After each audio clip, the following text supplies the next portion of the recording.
Oh, I want to ask this first before we get into the album. I know that we want to talk about. How do y'all judge if an album ages well?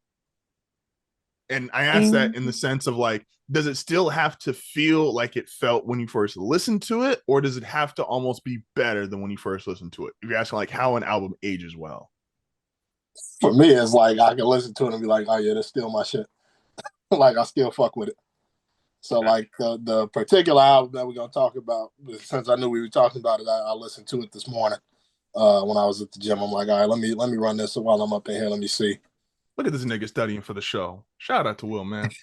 Because I was actually listening to GNX, and then I was like, oh, we got to talk Damn. about it. So let me Very let me. funny. I It's was very listening to funny. GNX, and I was like, oh shit, like we talking about this album on the show. I had pulled up the while I was when I first got to the gym, I pulled up the topic list, and I was like, oh yeah, let me play this. Let me see how I feel about it still, and shit still fire.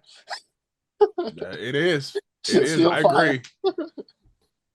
Tony? I For cannot me, stop a lie. it's just like if like Will said, if I still fuck with the album after a few years after its release for sure, but also do the songs on the album feel like if they came out in my present moment, would they still bang?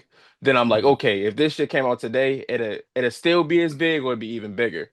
So that's when I know like, okay, this ages really well because even it's some shit that I listen to that I feel like is dated and it could have only released during that period that Yeah, I still like, but I can tell like, no, this was a period of time that this should have came out.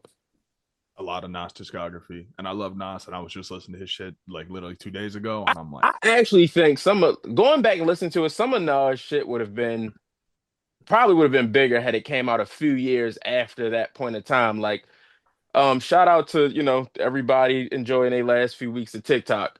You Owe Me going viral over there is very funny to me because had Nas released You Owe Me in like 2002, 2003, it would have been a much bigger record than it was when he dropped it in 99.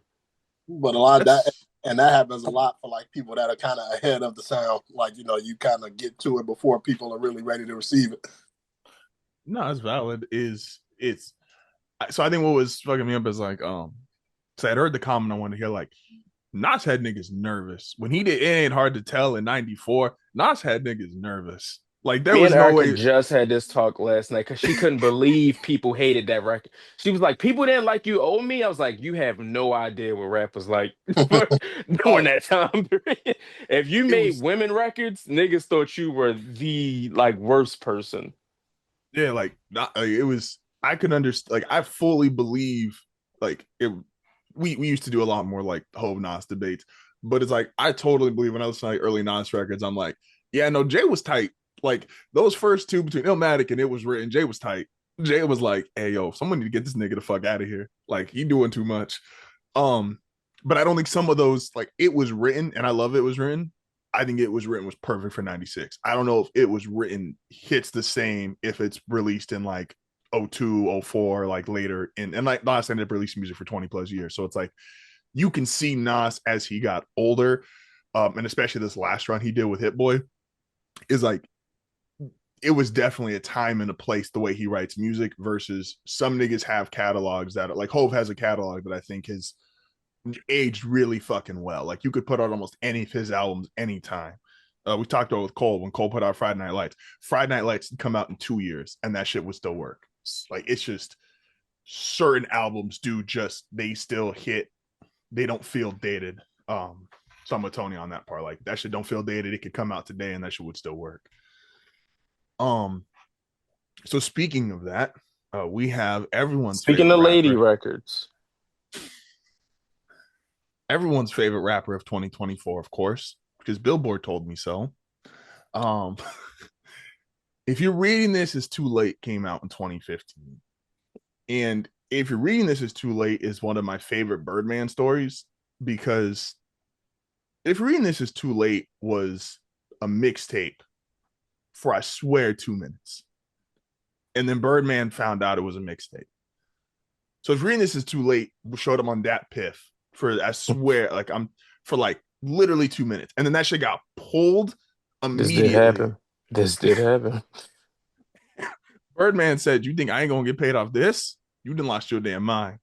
So shout out to Mr. Brian Williams, legend. Accord, I remember according somebody played to this for uh me before we released it.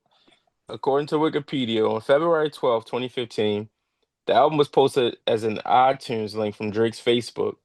It was uploaded to OVO SoundCloud account, but was quickly removed. It was really it was released on iTunes Store on February 13th, 2015. Birdman said, "You fuck out of here. I'm getting y'all niggas about to get off." Because Drake at that point, I think, was about to be off of the cash money part of the label. Like he had certain requirements to be cash money and certain requirements for Young Money. And I don't think Wayne at that point in time, and Wayne obviously didn't know his business very well. Wayne didn't care, or at least it was the image they gave off. Is like Wayne didn't care. Wayne just said, "Yo, make some music, put some shit out. Whenever we'll figure it out later." Birdman was about money, and so Birdman made sure I'm gonna get paid for this. I need my residuals. Um, so so if you're in the slate, originally uploaded as a mixtape, then pulled, then as an official album. This for a while, I feel like this and So Far Gone, a lot of niggas would have said this was Drake's best project. You agree with that? No. Considering the point in time when this dropped, I think that I probably I probably still would have said that people thought what was that shit called? Take Care was his best album. And you could probably make the argument it is. I never will. But this was a moment because it was the one of the first rap albums that released like kind of unannounced and just popped up. Um because we remember during this time, um if you were a Drake person or just kind of like in the hip hop internet scene during this time, is that he was hyping up views from the six heavy, which we know will later on go on to be views.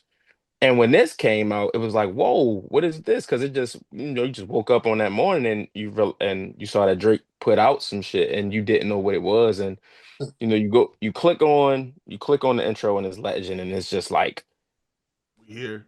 it's like, Hey, bud. damn. It's just like, damn, this motherfucker is really good.